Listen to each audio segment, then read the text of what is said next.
क्या आपने कभी सोचा है कि जब कोई तारा मरता है तो उसके आखिरी कुछ सेकंड्स में असल में क्या होता है? हम जानते हैं कि यूनिवर्स में कभी-कभी एक तारा अचानक फट जाता है, इतनी ताकत के साथ कि कुछ समय के लिए उसकी चमक पूरी गैलेक्सी से भी ज्यादा हो सकती है। इस घटना को हम सुपरनोवा कहते हैं। लेकिन यहाँ सबसे अजीब बात यह है कि इतनी विशाल और खतरनाक घटना होने के बावजूद आज तक किसी ने इसे ठीक उसी पल शुरू होते हुए नहीं देखा था, क्योंकि सुपरनोवा को पहले से प्रिडिक्ट करना लगभग नामुमकिन है। वैज्ञानिकों को पता होता है कि कौन से तारे इवेंचुअली एक्सप्लोड करेंगे, लेकिन कब, ये कोई नहीं जानता। ज्यादातर बार हमें सिर्फ उस एक्सप्लोजन के अवशेष मिलते हैं, कभी सैकड़ों साल बाद, कभी हजारों साल बाद। लेकिन 2024 में कुछ ऐसा हुआ जिसने इस पूरी कहानी को बदल दिया।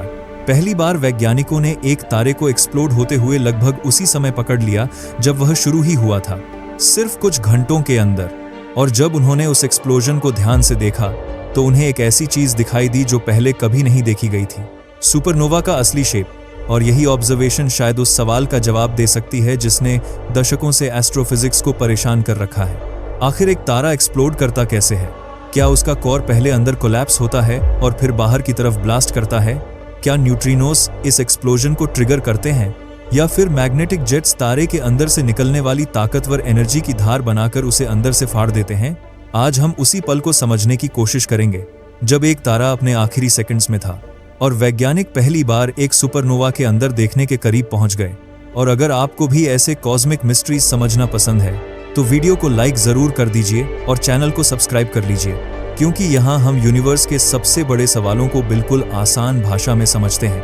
अब चलिए शुरू करते हैं उस रात से जब इंसानों ने पहली बार लगभग रियल टाइम में एक तारे को मरते हुए देखा। 10 अप्रैल 2024 की रात दुनिया के ज्यादातर लोगों के लिए बिल्कुल सामान्य थी। कहीं लोग सो रहे थे, कहीं रात गहरी हो चुकी थी और कहीं एक नई सुबह आने वाली थी। लेकिन उसी समय पृथ्वी पर मौजूद कुछ टेलीस्कोप्स चुपचाप आसमान को देख रहे थे, जैसे वे किसी ऐसी घटना का इंतजार कर रहे हों जिसका समय पहले से कोई नहीं जान सकता। इस सिस्टम का नाम है एटलस सर्वे। यह कोई सामान्य टेलीस्कोप नहीं है, बल्कि कई टेलीस्कोप्स का एक नेटवर्क है जो लगातार पूरे आसमान को स्कैन करता रहता है। इनका काम सीधा है आसमान में कौन सी चीज अचानक दिखाई दी, कौन सी गायब हो गई और कौन सी चीज कुछ ही घंटों में पहले से ज्यादा ब्राइट हो गई। आसान शब्दों में कहें तो एटलस आसमान में होने वाली अचानक घटनाओं का चौकीदार है। अब आप सोच रहे होंगे कि आसमान में तो अरबों तारे और गैलेक्सीज हैं, तो किसी एक छोटी सी ब्राइटनेस चेंज पर इतना ध्यान क्यों दिया जाता है? क्योंकि यूनिवर्स के कई सबसे बड़े रहस्य अक्सर ऐसे ही छोटे छोटे संकेतों से शुरू होते हैं। शुरुआत में वे मामूली लगते हैं, लेकिन अगर आप उन्हें सही समय पर पकड़ लें तो वही छोटा सा सिग्नल पूरी साइंस को नई दिशा दे सकता है। और ठीक ऐसा ही उस रात हुआ। एटलस ने एक स्पाइरल गैलेक्सी में एक टाइनी पॉइंट ऑफ लाइट को नोटिस किया जो पिछले कुछ घंटों की तुलना में तेजी से ब्राइट हो रहा था। पहली नजर में यह सिर्फ एक छोटा सा बदलाव लग सकता था, लेकिन एस्ट्रोनॉमी में कई बार सबसे बड़ी घटनाएं इसी तरह शुरू होती हैं, लगभग न दिखाई देने वाले बदलाव से। कुछ ही समय में एस्ट्रोनॉमर्स को समझ आने लगा कि यह कोई साधारण ऑब्जेक्ट नहीं है। करीब 5 घंटे के अंदर यह साफ हो गया कि वे एक फ्रेश सुपरनोवा को देख रहे हैं। करीब 2 करोड़ 38 लाख लाइट ईयर्स दूर गैलेक्सी NGC 3621 में एक तारा अभी अभी अपनी आखिरी अवस्था में पहुंच चुका था। वह तारा मर चुका था और उसकी मौत की रोशनी अब हमारे टेलीस्कोप्स तक पहुंच रही थी। इस इवेंट को नाम दिया गया SN 2024 GGI। सुनने में यह सिर्फ एक टेक्निकल नाम लगता है, लेकिन साइंटिस्ट्स के लिए यह शायद सालों में मिलने वाला सबसे कीमती मौका था, क्योंकि आमतौर पर सुपरनोवा हमें तब मिलते हैं जब एक्सप्लोजन शुरू हुए काफी समय बीत चुका होता है। तब तक असली कहानी का बड़ा हिस्सा पहले ही खो चुका होता है। यही इस डिस्कवरी को खास बनाता है। रिसर्चर्स को जल्दी ही एहसास हो गया कि शायद उन्होंने सुपरनोवा को उसके सबसे शुरुआती पल में पकड़ लिया है। अगर यह सच था तो पहली बार इंसान सिर्फ यह नहीं देख रहा था कि एक तारा एक्सप्लोड हुआ है, बल्कि यह देखने के करीब था कि वह एक्सप्लोजन शुरू कैसे हुआ। यही वह मोमेंट था जिसका इंतजार एस्ट्रोनॉमर्स दशकों से कर रहे थे, क्योंकि किसी सुपरनोवा का शुरुआती शेप, उसका डायरेक्शन, उसका पैटर्न, यही सबसे बड़ा क्लू हो सकता है कि उस तारे को एक्सप्लोड किस चीज ने किया। लेकिन यहाँ असली समस्या शुरू होती है। यह मौका जितना दुर्लभ था उतना ही नाजुक भी था। सुपरनोवा का असली शेप हमेशा नहीं रहता। एक्सप्लोजन के बाद बाहर निकलने वाला मटेरियल बेहद तेजी से फैलता है, फिर वह आसपास मौजूद गैस और डस्ट से टकराने लगता है और कुछ ही घंटों में एक्सप्लोजन का ओरिजिनल पैटर्न बदलने लगता है। मतलब साइंटिस्ट के पास बहुत कम समय था।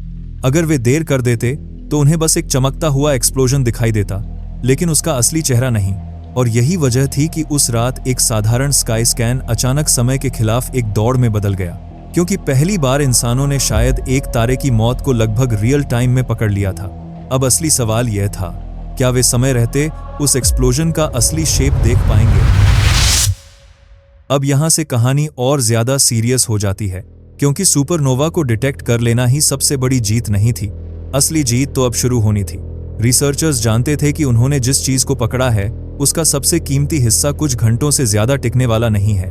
एक बार एक्सप्लोजन शुरू हो जाए तो तारे का बाहर निकला हुआ मटेरियल बहुत तेजी से फैलने लगता है। फिर वह अपने आसपास मौजूद गैस और डस्ट से टकराता है, और जैसे ही यह टकराव शुरू होता है, एक्सप्लोजन का ओरिजिनल शेप धीरे धीरे छिपने लगता है। मतलब अगर साइंटिस्ट को यह समझना था कि ब्लास्ट की शुरुआत असल में कैसी थी, तो उन्हें तुरंत डाटा चाहिए था, अभी, इसी वक्त। अब आप सोच रहे होंगे कि शेप जानना इतना इंपॉर्टेंट क्यों है, क्योंकि यही शेप बता सकती है कि एक्सप्लोजन किस प्रोसेस से हुआ। अगर ब्लास्ट हर डायरेक्शन में बराबर फैला हो तो कहानी कुछ और होगी, लेकिन अगर उसमें कोई खास डायरेक्शन हो, कोई एक्सिस हो, कोई पैटर्न हो, तो इसका मतलब है कि तारे के अंदर कुछ ऑर्गेनाइज्ड हो रहा था। कोई ऐसी ताकत काम कर रही थी जो रैंडम नहीं थी, और यही क्लू उस बड़े सवाल तक ले जा सकता था, आखिर डाइंग स्टार एक्सप्लोड कैसे करता है। इसीलिए रिसर्चर्स ने तुरंत दुनिया के सबसे पावरफुल टेलीस्कोप्स में से एक की तरफ रुख किया, वेरी लार्ज टेलीस्कोप या VLT, जो चिले में है। यह सिर्फ बड़ा टेलीस्कोप नहीं है, इसकी असली ताकत यह है कि यह लाइट को सिर्फ देखता नहीं, उसे पढ़ता है। और इस केस में साइंटिस्ट को एक बहुत खास तरह की रीडिंग चाहिए थी, पोलराइज्ड लाइट। यह सुनने में थोड़ा टेक्निकल लगता है, लेकिन कॉन्सेप्ट आसान है। आमतौर पर लाइट हर डायरेक्शन में वाइब्रेट करती है, लेकिन कुछ सिचुएशंस में लाइट की वेव्स एक खास डायरेक्शन में अलाइन होने लगती हैं। यही पोलराइज्ड लाइट होती है। अगर आपने कभी पोलराइज्ड सनग्लासेस पहने हो तो आपने इसका इफेक्ट महसूस किया होगा। वे ग्लेयर को कम कर देते हैं, क्योंकि वे एक खास तरह की लाइट को फिल्टर करते हैं। अब यही आइडिया सुपरनोवा पर अप्लाई करो। अगर एक्सप्लोजन परफेक्टली गोल हो, हर तरफ बराबर हो, तो लाइट भी लगभग बैलेंस्ड होगी। लेकिन अगर एक्सप्लोजन किसी खास डायरेक्शन में ज्यादा फैला हो, तो लाइट में एक पैटर्न दिखेगा, और वही पैटर्न साइंटिस्ट को ब्लास्ट का शेप बता सकता है। समस्या यह थी कि ऐसा डेटा लेने के लिए टाइम ऑलमोस्ट खत्म हो रहा था। यंग और उनकी टीम को तुरंत ऑब्जर्वेशन टाइम चाहिए था। उन्होंने रातों रात इमरजेंसी रिक्वेस्ट तैयार की, क्योंकि अगर यह मौका निकल जाता तो फिर वही पुरानी कहानी रह जाती। एक्सप्लोजन तो दिखता, लेकिन शुरुआत का सच नहीं मिलता। उन्हें सिर्फ सुपरनोवा नहीं देखना था, उन्हें उसके जन्म के उस पहले केओटिक पल का फिंगरप्रिंट पकड़ना था। VLT पर एक खास इंस्ट्रूमेंट था जो इस काम के लिए परफेक्ट था। उसका नाम था FORS2। यही इंस्ट्रूमेंट लाइट की पोलराइजेशन मेजर कर सकता था। आसान भाषा में कहें तो यह उस रोशनी में छिपे पैटर्न को पढ़ सकता था जो नॉर्मल ऑब्जर्वेशन में दिखाई नहीं देता। यही पैटर्न बता सकता था कि ब्लास्ट गोल था, टेढ़ा था, लंबा था, या किसी एक्सिस के अलोंग फैला था। और यही वह मोमेंट था जहां साइंस सिर्फ थियरी नहीं रही, अब सब कुछ रियल टाइम में हो रहा था। टेलीस्कोप टारगेट की तरफ घूमा, रिसर्चर्स स्क्रीन्स पर टिक गए, और हर मिनट इंपॉर्टेंट हो गया, क्योंकि अगर वे कुछ देर और करते तो सुपरनोवा का ओरिजिनल शेप हमेशा के लिए डिस्टॉर्ट हो सकता था। सोचिए, दशकों से साइंटिस्ट स्टार्स की मौत को समझने की कोशिश कर रहे थे। मॉडल्स थे, सिमुलेशंस थे, थियरीज थीं, लेकिन अब पहली बार उनके पास मौका था कि वे सिर्फ अनुमान न लगाएं, बल्कि एक्सप्लोजन की शुरुआत की असली जियोमेट्री को देख सकें। और जब यह डेटा आना शुरू हुआ, तब उन्हें एहसास हुआ कि वे सिर्फ एक स्टार एक्सप्लोजन नहीं देख रहे, वे शायद उस सवाल के सबसे करीब पहुंच चुके थे जिसने एस्ट्रोफिजिक्स को सालों से रोके रखा है। क्या एक तारा हर तरफ से एक्सप्लोड करता है, या उसके अंदर कोई हिडन डायरेक्शन होती है? अब तक हमने देखा कि साइंटिस्ट्स ने एक सुपरनोवा को उसके बहुत शुरुआती पल में पकड़ लिया। उन्होंने उसकी लाइट को मेजर किया, उसके शेप को जानने की कोशिश की। लेकिन अब सबसे बड़ा सवाल सामने आता है, आखिर उस तारे के अंदर हुआ क्या था? क्योंकि बाहर जो ब्लास्ट हमें दिखता है, उसकी असली कहानी तारे के अंदर शुरू होती है। देखो, कोई भी तारा हमेशा के लिए नहीं जलता। वह अपनी पूरी जिंदगी एक बैलेंस पर टिका रहता है। एक तरफ उसकी ग्रेविटी होती है जो उसे अंदर की तरफ दबाना चाहती है, दूसरी तरफ उसके अंदर चल रही न्यूक्लियर फ्यूजन होती है जो एनर्जी बनाती है और बाहर की तरफ प्रेशर पैदा करती है। यही प्रेशर ग्रेविटी को रोकता है। यही वजह है कि तारा लाखों करोड़ों साल तक स्टेबल रह सकता है। शुरुआत में स्टार अपने कोर में हाइड्रोजन को हीलियम में बदलता है, फिर हीलियम से भारी एलिमेंट्स बनने लगते हैं। धीरे धीरे कार्बन, ऑक्सीजन, नियॉन, सिलिकॉन और आखिर में आयन।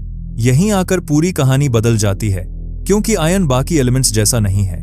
उससे आगे फ्यूजन करने पर एनर्जी निकलती नहीं, बल्कि एनर्जी डालनी पड़ती है। यानी तारे का इंजन यहीं आकर फंस जाता है। अब आप सोच रहे होंगे कि इसका मतलब क्या हुआ। इसका मतलब यह कि तारे के अंदर जो आग उसे इतने समय तक थामे हुए थी, वह अचानक बेअसर होने लगती है, और जैसे ही यह सपोर्ट कमजोर पड़ता है, ग्रेविटी जीत जाती है। तारे का कोर अपने ही वजन के नीचे कोलैप्स करना शुरू कर देता है। लेकिन यह कोई स्लो गिरना नहीं होता। यह कोलैप्स इतनी तेजी से होता है कि मैटर हजारों किलोमीटर प्रति सेकंड की स्पीड से अंदर की तरफ गिरने लगता है। सोचिए, एक ऐसा कोर जो लाखों साल तक स्टेबल था, अचानक कुछ ही पलों में अपने ऊपर टूट पड़ता है।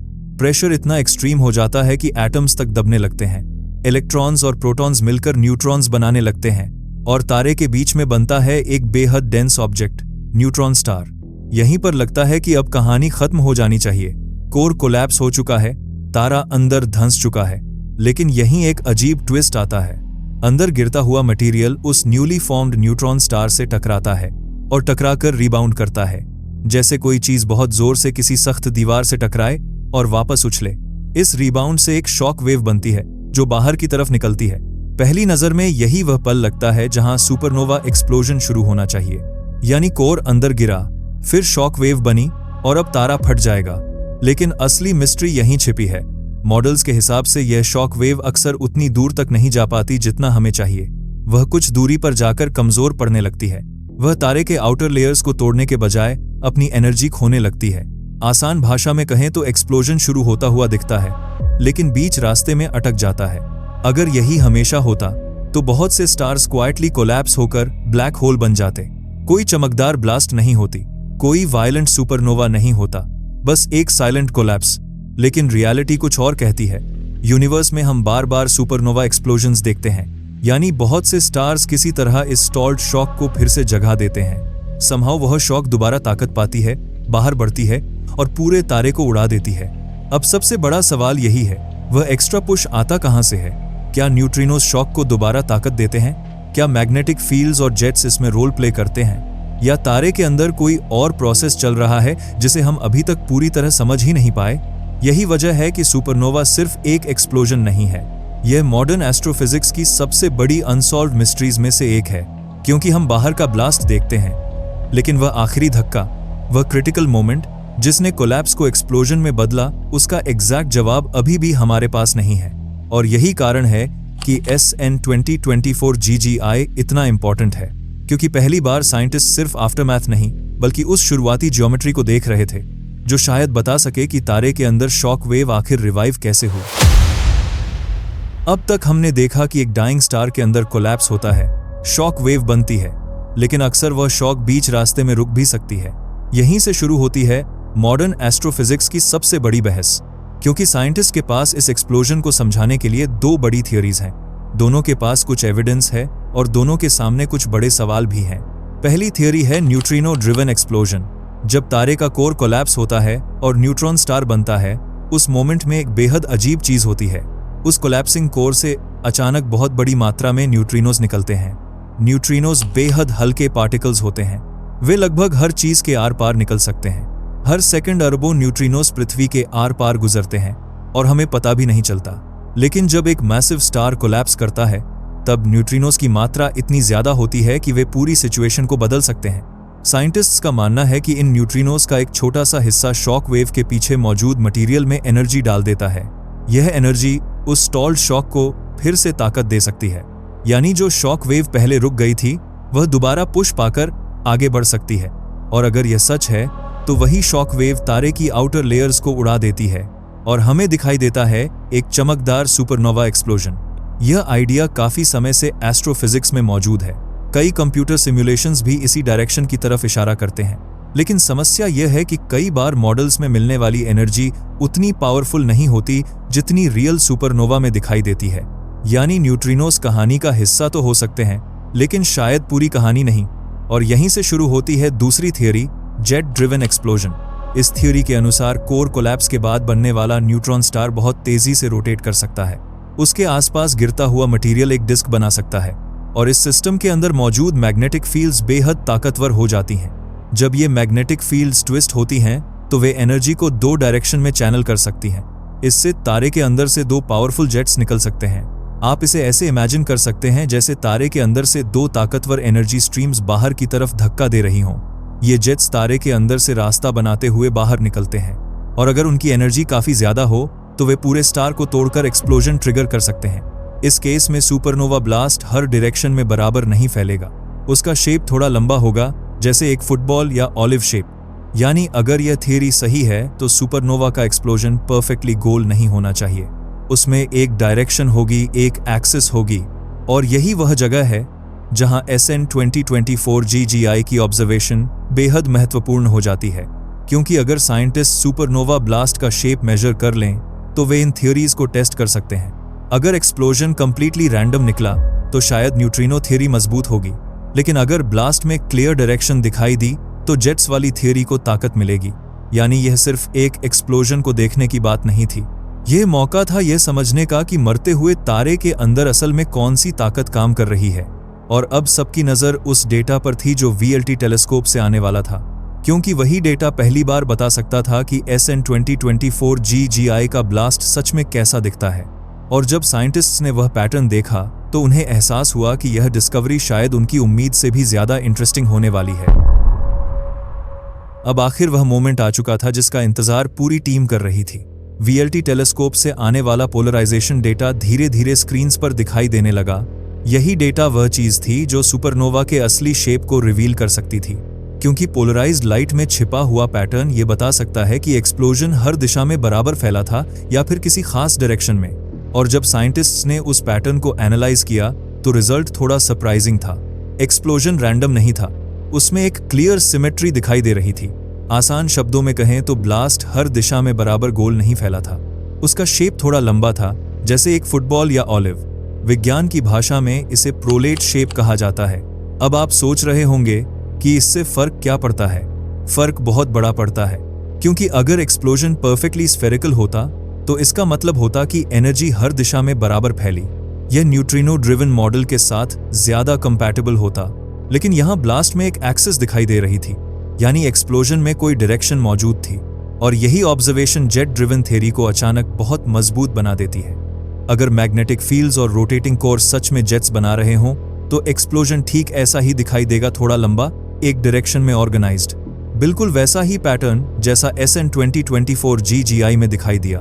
लेकिन साइंस में कहानी इतनी जल्दी खत्म नहीं होती, क्योंकि दोनों थियरीज अभी भी पूरी तरह परफेक्ट नहीं हैं। न्यूट्रिनो मॉडल्स कई बार उतनी एनर्जी प्रोड्यूस नहीं करते जितनी असली सुपरनोवा में दिखती है। वहीं जेट मॉडल्स भी सिमुलेशंस में अनस्टेबल हो सकते हैं। कई एक्सपेरिमेंट्स में जेट्स तारे को साफ तरीके से पेनिट्रेट करने के बजाय मुड़ जाते हैं और एनर्जी खो देते हैं। यानी सच ये है कि SN 2024 GGI ने हमें आंसर से ज्यादा नए सवाल दिए हैं, लेकिन इस डिस्कवरी का असली महत्व कुछ और है। पहली बार एस्ट्रोनॉमर्स ने एक सुपरनोवा के शुरुआती पल को इतनी डिटेल में ऑब्जर्व किया है। पहले हम सिर्फ उसके बाद के स्टेज को देखते थे, जब एक्सप्लोजन फैल चुका होता था, शेप बदल चुका होता था और असली क्लूज खो चुके होते थे। लेकिन अब सिचुएशन बदल रही है। नई स्काई सर्वेज लगातार पूरे आसमान को स्कैन कर रही हैं। नए टेलीस्कोप्स ज्यादा सेंसिटिव हैं और ऑटोमेटेड सिस्टम्स ट्रांजिएंट इवेंट्स को मिनट्स के अंदर डिटेक्ट कर सकते हैं। इसका मतलब है कि आने वाले सालों में साइंटिस्ट्स शायद और भी सुपरनोवा एक्सप्लोजन्स को शुरुआती घंटों में पकड़ पाएंगे। और हर नई ऑब्जर्वेशन हमें उस बड़े सवाल के करीब ले जाएगी जो अभी भी पूरी तरह अनसुलझी है। आखिर एक तारा एक्सप्लोड कैसे करता है? क्योंकि जब आप रात के आसमान में किसी तारे को देखते हैं तो वह बस एक चमकता हुआ डॉट लगता है, लेकिन उस छोटे से डॉट के अंदर अरबों साल की न्यूक्लियर फिजिक्स चल रही होती है। और जब उसकी कहानी खत्म होती है तो यूनिवर्स में सबसे वायलेंट एक्सप्लोजन्स में से एक जन्म लेता है। और शायद अभी इसी समय कहीं दूर कोई और तारा अपने आखिरी पल में हो। फर्क सिर्फ इतना है कि इस बार हो सकता है इंसान उसे रियल टाइम में देख रहे हों। अगर आपको मौका मिले कि आप किसी सुपरनोवा एक्सप्लोजन को अपनी आंखों से देख सकें तो क्या आप देखना चाहेंगे? सोचिए, एक तारा जो करोड़ों साल से जल रहा था अचानक कुछ सेकंड में एक्सप्लोड हो जाए। आपके हिसाब से ऐसे एक्सप्लोजन्स को असल में ट्रिगर क्या करता होगा, न्यूट्रिनोस या पावरफुल जेट्स? अपनी राय जरूर कमेंट्स में लिखिए। मुझे सच में जानना है कि आप क्या सोचते हैं।